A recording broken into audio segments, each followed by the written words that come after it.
Halo, selamat datang di Pondok Layanan Psikologi. Gua Putra Gunung, dan hari ini kita mau ngobrolin soal marah. Emosi ini kayak bumbu penyedap, kadang bikin hidup lebih berasa. Tapi kalau kebanyakan, bisa bikin gak enak semuanya. Semua orang pasti pernah marah, dari hal sepele kayak internet lemot, sampai hal yang lebih gede kayak dikecewain orang.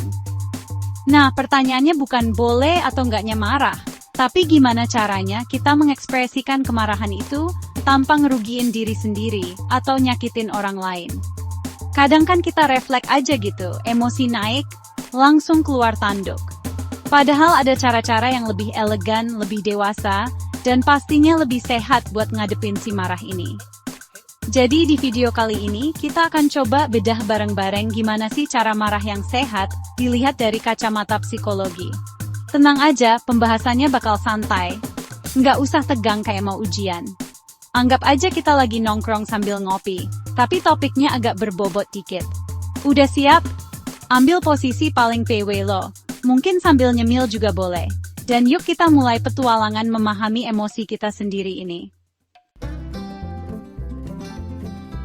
Oke, pertama-tama kita harus lurusin dulu persepsi soal marah.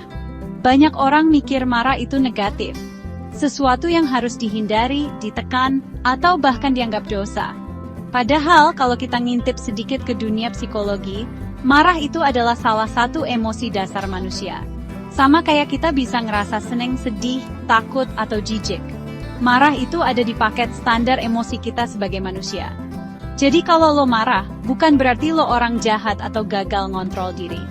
Lo cuma lagi jadi manusia biasa aja. Marah itu sebenarnya sinyal kalau ada kebutuhan kita yang gak terpenuhi atau ada batasan kita yang dilanggar. Masalahnya tuh seringkali bukan pada marahnya itu sendiri guys. Marah sebagai emosi itu netral.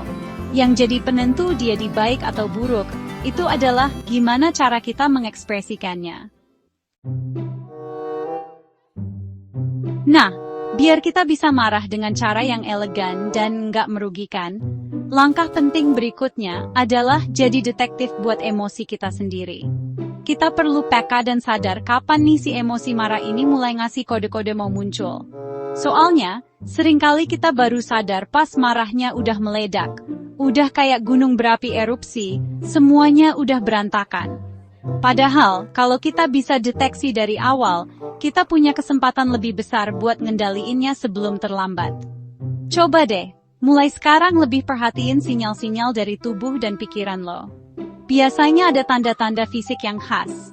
Misalnya, detak jantung lo tiba-tiba jadi lebih cepat, otot-otot di badan mulai terasa tegang dan kaku. Nafas juga bisa jadi lebih pendek-pendek dan cepat. Ada juga yang ngerasain kayak ada hawa panas di muka atau di dada. Ini semua adalah reaksi alami tubuh kita pas lagi siap-siap buat bertarung atau kabur. Kesadaran ini penting banget guys. Oke, kita udah kenalan sama marah, udah tahu juga tanda-tandanya. Sekarang masuk ke bagian paling seru, gimana sih cara marah yang sehat itu? Marah yang sehat itu bukan dipendam sampai jadi penyakit. Bukan juga dilepasin liar sampai ngerusak hubungan, tapi diolah. Resep pertama, dan ini paling basic tapi super ampuh, tarik napas. Beri jeda. Ketika lo ngerasa emosi mulai naik, suhu kepala mulai panas, coba deh berhenti ngelakuin apapun, terus ambil napas panjang dan dalam beberapa kali. Tarik dari hidung, tahan sebentar, keluarin pelan-pelan dari mulut. Lakuin ini beberapa kali. Resep kedua, kenali apa yang sebenarnya bikin kamu marah. Ini butuh sedikit introspeksi. Kadang pemicu marah yang ada di depan mata kita itu cuma puncak gunung es. Misalnya, lo marah karena pasangan telat jemput. Tapi setelah digali, ternyata lo bukan cuma marah karena telatnya, tapi karena lo ngerasa nggak dihargai. Coba tanya ke diri sendiri, aku sebenarnya marah karena apa ya?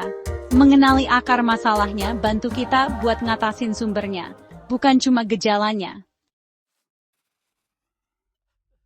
Sekarang kita bahas sisi lain dari koin. Gimana kalau marahnya nggak dikeluarin sama sekali? Ada nih, tipe-tipe orang yang milih buat mendem aja semua rasa kesalnya. Mungkin karena takut konflik, takut dianggap nggak baik, atau emang dari kecil diajarin kalau marah itu nggak boleh. Jadi setiap kali ada rasa nggak enak, kesel atau dongkol, semuanya ditelen bulat-bulat disimpan rapet-rapet di dalam hati. Kelihatannya sih dari luar adem ayem, damai sentosa. Tapi, yakin itu beneran damai. Marah yang terus-menerus dipendam itu ibarat kita lagi ngumpulin sampah di dalam rumah. Oke, kita udah ngobrol panjang lebar soal marah, dari A sampai Z. Nah, sebelum kita tutup sesi curhat berjamaah ini, gue mau bagiin satu latihan ringan yang bisa lo coba kapan aja dan di mana aja buat bantu meredakan gejolak marah yang mulai muncul. Anggap aja ini kayak tombol buat emosi, biar nggak langsung meledak, tapi ngasih kita waktu buat mikir dan nenangin diri. Latihan ini simple banget, nggak butuh alat, nggak butuh tempat khusus, cuma butuh niat dan beberapa menit dari waktu lo. Pertama, kalau lo ngerasa udah mulai panas, coba cari posisi yang nyaman. Boleh sambil duduk, boleh sambil berdiri, yang penting lo ngerasa rileks. Kalau situasinya memungkinkan, coba tutup mata lo pelan-pelan. Ini bantu buat ngurangin distraksi dari luar dan fokus ke dalam diri.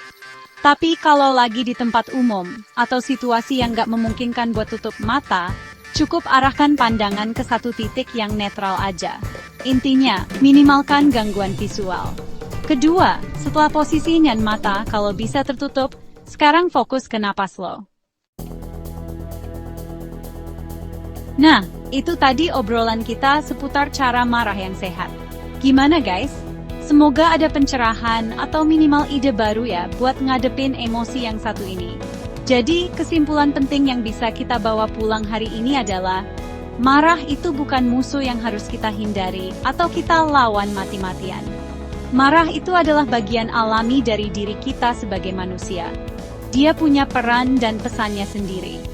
Dia ngasih tahu kita kalau ada sesuatu yang butuh perhatian, ada batas yang dilanggar, atau ada kebutuhan yang belum terpenuhi. Yang paling penting sekarang adalah gimana kita melatih diri kita untuk merespons sinyal marah itu dengan cara yang lebih dewasa, lebih bijak, dan pastinya lebih sehat. Bukan dengan meledak-ledak yang ngerugiin, bukan juga dengan mendem yang bikin penyakit.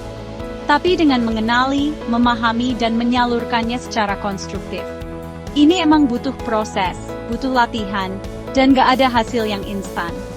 Tapi setiap langkah kecil yang kita ambil buat lebih kenal sama emosi kita sendiri, itu adalah investasi buat kesehatan mental kita jangka panjang. Terima kasih banyak ya udah nonton video ini sampai selesai. Semoga apa yang kita bahas hari ini bisa bermanfaat buat kalian semua. Sampai jumpa di video-video selanjutnya di Pondok Layanan Psikologi. Kita bakal terus ngobrolin hal-hal seru lainnya seputar psikologi dan pengembangan diri. Dan yang paling penting, jangan lupa untuk tetap jaga kesehatan mentalmu ya, karena itu aset yang paling berharga. Sampai ketemu lagi guys!